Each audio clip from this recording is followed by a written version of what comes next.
Guys, you have any questions for Coach Saleh?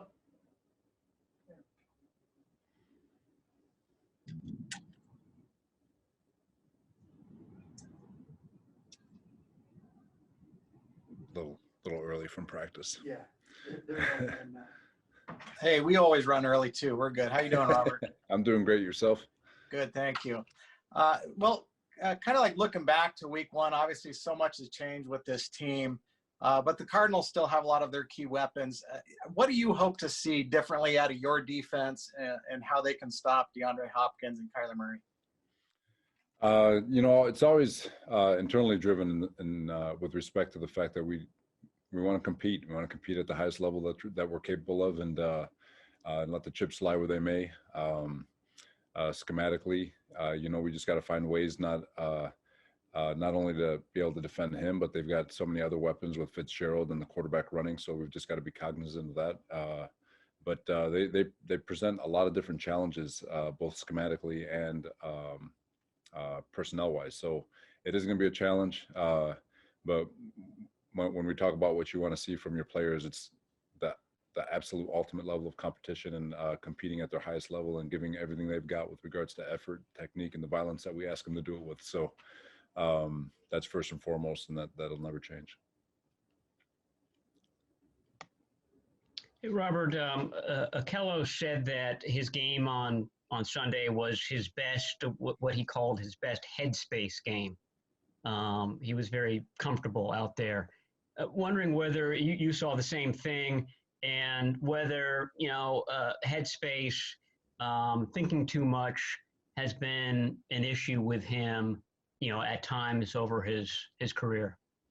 No, with Akello, it was probably one of his better games that he's had since he's been here. He played very well. His press technique was awesome. His man coverage stuff was on point. Last year, I can't speak for him with regards to with regards to headspace and all that stuff. I do know that last year during OTAs, training camp, and the first 3 weeks of the season, he was playing at such a high level, and then he got hurt. Things didn't go his way when he came back, and then training camp just didn't go the way he wanted it to, and sometimes that happens. But credit to him and the work that he's put in for the last 8 weeks, taking advantage of every day that he's been in this building, and the way he's been working. He hasn't been pouting. A lot of guys can go in the tank, and credit to him and his attitude and his effort, not only on the field but in the weight room, and to get himself stronger and to take advantage of all these days and eating right and doing all the different little details, scout team reps, going against all those receivers and doing everything he can. So for him, it wasn't a fluke what he showed on Sunday, and now hopefully he has a chance to stack them up and continue to finish the season strong. Hey, Robert, with you guys using Richard Sherman for a few snaps last couple games in the deep middle, is that something that you and he have spoken about as far as, at some point, at some unforeseen time down the road, that could be something that he kind of plays to finish his career, and how receptive has he been about kind of dipping his toe in that water? You know what? We haven't talked about that with regards to position change. It's just felt like it'd be a cool, different way to use him and his instincts and his vision, while getting some guys who have deserved some opportunities to get on the field.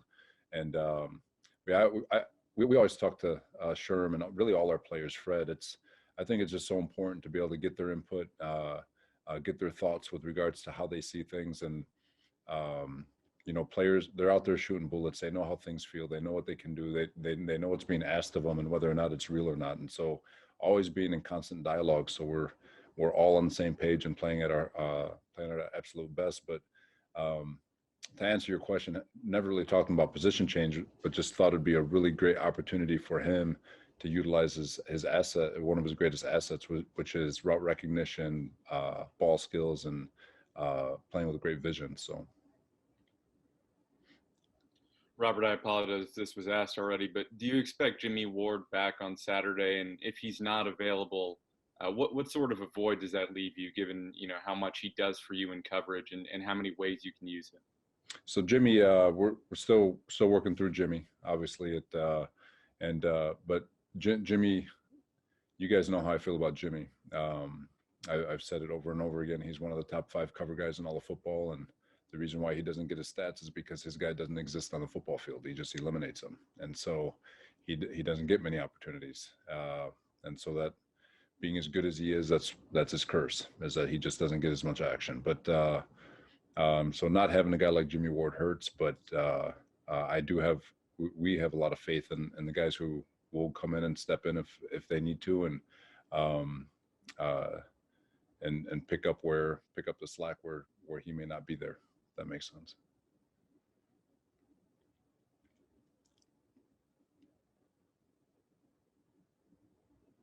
Robert, you're going against a mobile quarterback again. It's been a challenge throughout the whole season. How do you see your defense evolving as you progress, going from week 1 facing Kyler to now? So, these mobile quarterbacks, they are a challenge. I think they're a challenge for everybody.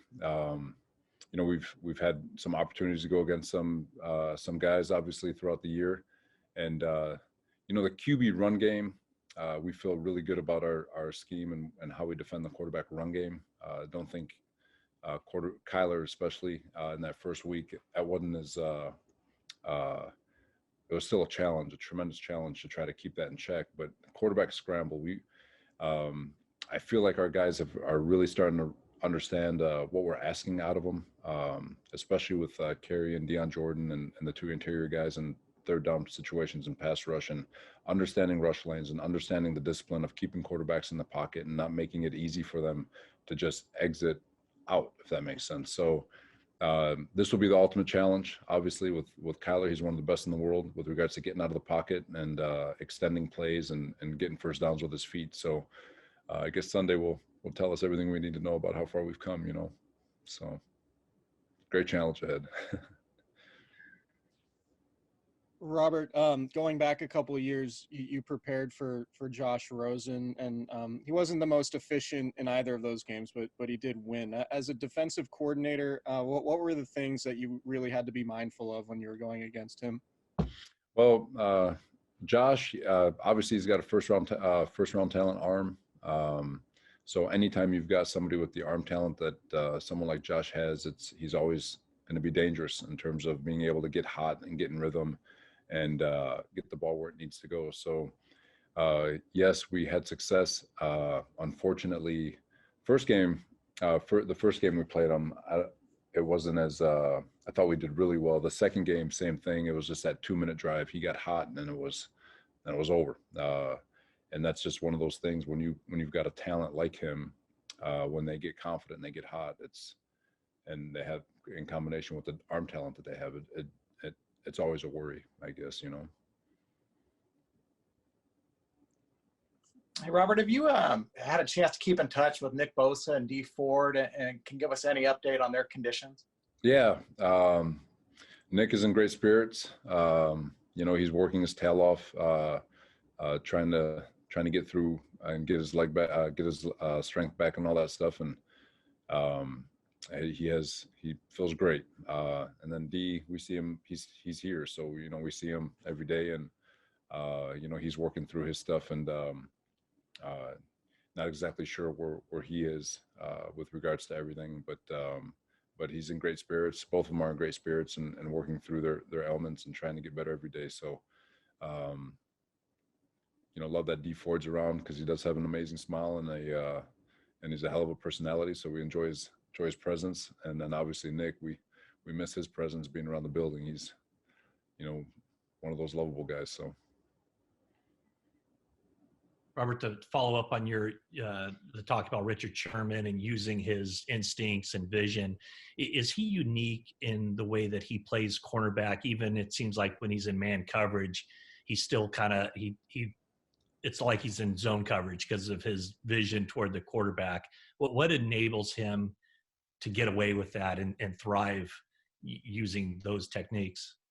You know what, he just has such a feel for what he's going to get on that particular play. He understands stems, and so it feels, rather than battling these young guys at the line of scrimmage, he could just run with them, because he knows what routes he's going to get. And does it get him in trouble once in a while? Sure, but more often than not, he's usually in good position. He's usually the ball's usually not coming to him because the quarterback is just not wanting to throw to a corner who's just looking at him.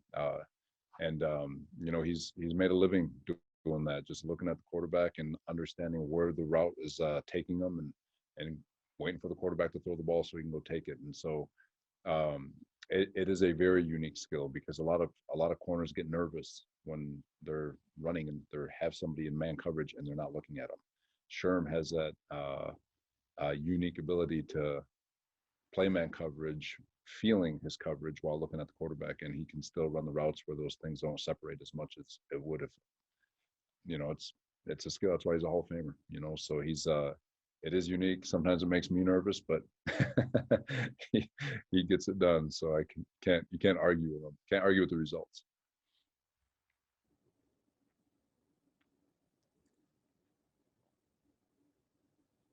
Hey, Robert, I know you talked a little bit about Kevin Gibbons throughout the season.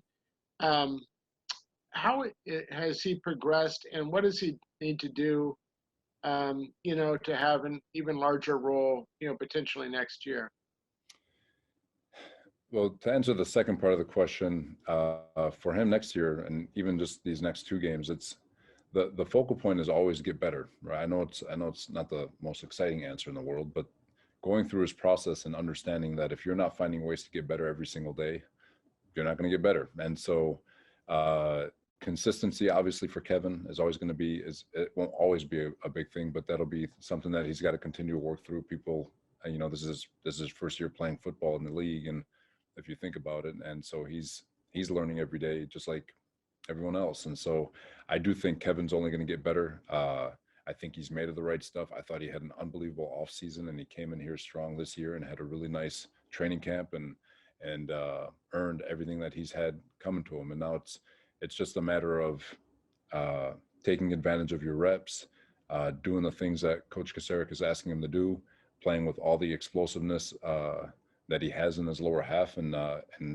finding ways to learn off the different blocking combinations that he gets, the different pass protection sets that he gets. And if he does that, I think he can accelerate into this offseason, have another phenomenal offseason, and really make an even bigger impact next year. But it all depends on whether or not he approaches every day with the full intent on getting a little bit better than he was when he woke up. One more question, folks. Robert, the NFL said yesterday that teams can start interviewing prospective head coaching candidates virtually. Is that something you're open to before the season ends? Have anybody reached out yet, and have the 49ers told you one way or the other whether they'd block you from doing that? No, I've had no dialogue. I haven't really spoken to anyone, and it's I really haven't thought about it. We play Saturday, and we still got a game following week with Seattle, and so they've got my full attention.